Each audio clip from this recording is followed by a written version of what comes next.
అందరికీ నమస్కారం. జై తెలంగాణ. అయితే ఈ ఫస్ట్ ఆఫ్ ఆల్ 4,000 బడులని మాత్రమే ఉంచి మిగతా 23,000 బడులను కుదించి మొత్తానికే విద్యా వ్యవస్థని భ్రష్టు పట్టించే పని మన విద్యాశాఖ మంత్రి రేవంత్ రెడ్డి చేస్తున్నారు.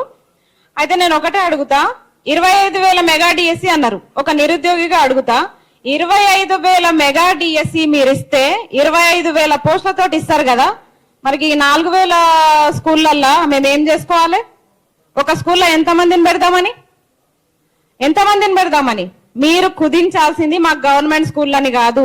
మీకు దమ్ముంటే టెట్లు క్వాలిఫై కాకుండా ప్రైవేట్ స్కూల్ ఎవరైతే అనుమతి లేకుండా నడిపిస్తున్నారో ఆ స్కూళ్ళని రద్దు చేయండి. ఫస్ట్ అవి రద్దు చేయకుండా మన గవర్నమెంట్ స్కూళ్ళ మీద పడుడేంది? ఎందుకు ఆదాయం వస్తలేదనా? ఇంకా బస్సులు పెడతారట. ఏ బస్సులు పెడతారు? ఎక్కడ దాకా పెడతారు? సరే, బస్సులు ఎక్కుతాం. ఆ బస్సు ఆ పిల్లల్ని దింపేది ఎక్కడ? గవర్నమెంట్ స్కూల్ ముందలనా, ప్రైవేట్ స్కూల్ ముందలనా? ఎక్కడ దింపుతుంది ఆ బస్సు? ఇంకొకటి, మీరు పెట్టే బస్సులు ఆ మురికి వాడలులా గ్రామాల్లోనే ఉంటారు ఈ గవర్నమెంట్ స్కూల్ పిల్లలకు పోయే బస్సులు. సో ఆ మురికి వాడల్లా ఆ గటర్ కాలువలలో పోయి టైర్లు ఇరుకుతాయి. మరి ఏ బస్సు ఏ సీసీ రోడ్ మీద పోతుంది? ఇంకా పొద్దున్నే బ్రేక్ఫాస్ట్ పెడతారట. బ్రేక్ఫాస్ట్ పెడతారు, సరే, కనీసం వంట గదులు ఉన్నాయా? ఇప్పుడున్న స్కూళ్ళకి వంట గదులు ఉన్నాయా? అన్ని స్కూళ్ళకి ఇది చెక్ చేసిరా విద్యాశాఖ మంత్రి గారు? వంట గదులు లేవు, బాత్రూమ్స్ లేవు. కనీసం అసలు చిన్న పిల్లలు కాబట్టి ఆ కొన్ని చెట్లు ఉంటాయి, ఒక చెట్టు కటు ఒక చెట్టు గిట్టు పోతారు పిల్లలు. అట్లాంటి పరిస్థితుల్లో చదువుకుంటున్నారు పిల్లలు.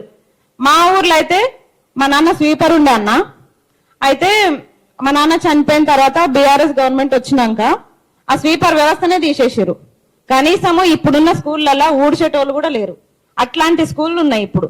అలాంటిది నిజంగా మీరు 200 కోట్లతోటి ఇంటిగ్రేటెడ్ స్కూల్స్ కడతామంటున్నారు కదా, మరి ఆ 200 కోట్లు ఆ నియోజకవర్గంలో ఉన్న గవర్నమెంట్ స్కూల్స్ కి ఇస్తే బాగుపడతాయి కదా. ఆ స్కూల్స్ అన్ని సౌకర్యాలు అన్నీ వస్తాయి కదా.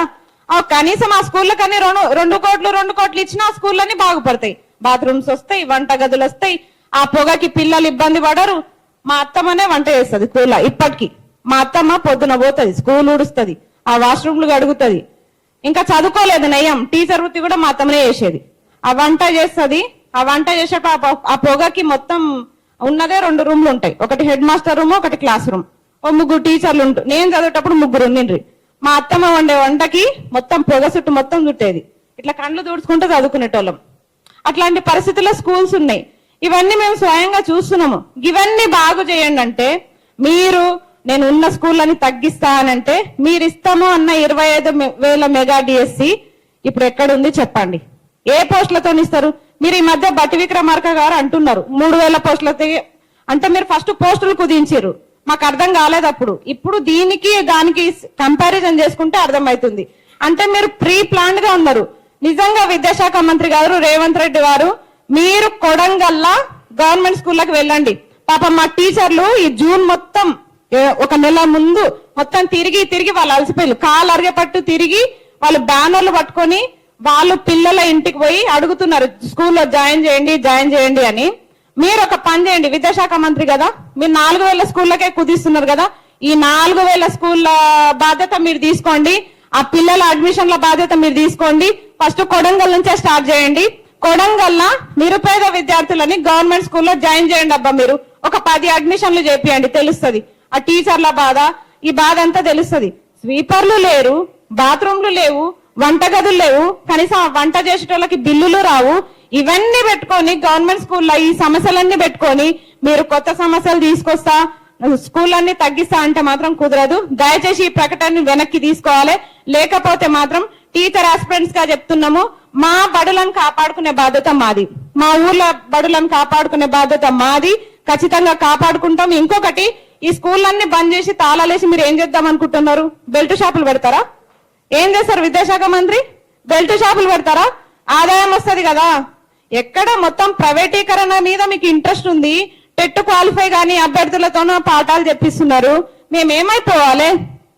టెట్ క్వాలిఫై అయిన అభ్యర్థులము మేము డిఎస్సీలు కొట్టుకోవాల్సిన వాళ్ళం మేమేమైపోవాలి? కాబట్టి ఇది మా బాధ్యత. ఫస్ట్ ఆఫ్ ఆల్ ఈ బాధ్యత మా పైనే ఉంది. టెట్ అభ్యర్థులు ఎవరైతే ఉన్నారో, టీచర్ ఆస్పిరెంట్స్ ఎవరైతే ప్రిపేర్ అవుతున్నారో, డిఎస్సీ అభ్యర్థులు, ఈ బాధ్యత ఫస్ట్ తీసుకోవాల్సింది మనం. ఖచ్చితంగా అందరు కూడా ఇందులో భాగం కావాలని చెప్పేసి ప్రతి టీచర్ అభ్యర్థులకు కూడా, అలాగే ఇంత మంచి సమావేశాన్ని ఏర్పాటు చేసిన పృథ్వీరాజ్ అన్నకు కూడా ప్రత్యేకంగా ధన్యవాదాలు తెలుపుతున్నాం.